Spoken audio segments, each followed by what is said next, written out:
saoudienne détruite à cause de la magie noire. L'histoire se déroule en Arabie Saoudite, plus précisément dans la ville de Jeddah, en 2020. Le jeune homme qui nous la raconte dit qu'il vient d'une petite famille composée de 4 personnes. Lui, sa mère, son père et sa grande sœur. Un jour, alors que le couvre-feu approchait à cause du corona, sa tante paternelle a décidé de venir passer une semaine chez eux. Son mari avait voyagé pour le travail dans une autre ville.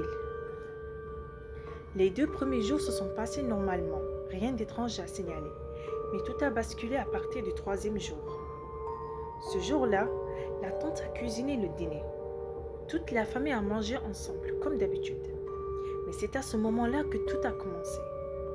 Sa mère est soudainement tombée par terre, inconsciente. Son père s'est mis à hurler comme un fou. Quant à sa grande sœur, elle était debout, parlant toute seule comme si elle était en transe. Lui, en voyant cette scène, a tout de suite pris son téléphone et appelé l'ambulance. Les secours sont arrivés rapidement et ils ont été transportés à l'hôpital. Mais après avoir effectué des analyses, les médecins ont dit qu'ils n'avaient rien. Rien du tout. Ils sont donc rentrés chez eux, mais la situation n'a fait qu'empirer.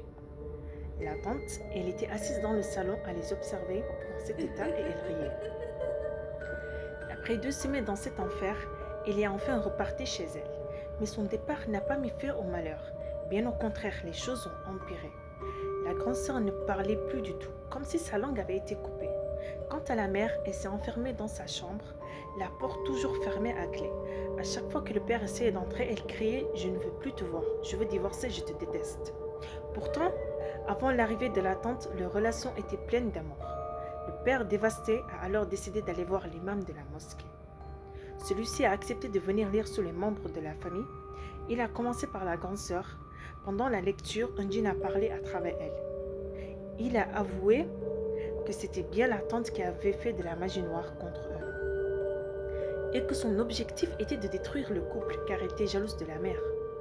Quand ils ont appris cela, ils ont voulu la confronter, mais le père, par honte ou par peur, n'a jamais osé le faire. Il a préféré laisser la situation en l'état. Et les disputes entre lui et la mère se sont aggravées jusqu'au divorce. Après le divorce, un homme a demandé la main de la grande sœur. La mère, la sœur et le père ont accepté. Mais la mère et la sœur ont décidé de ne pas inviter la tante. Le père est allé lui annoncer la nouvelle. Elle a simplement répondu « Comme elles veulent, je n'ai aucun problème avec ça ». Les jours ont passé et le jour du mariage est enfin arrivé.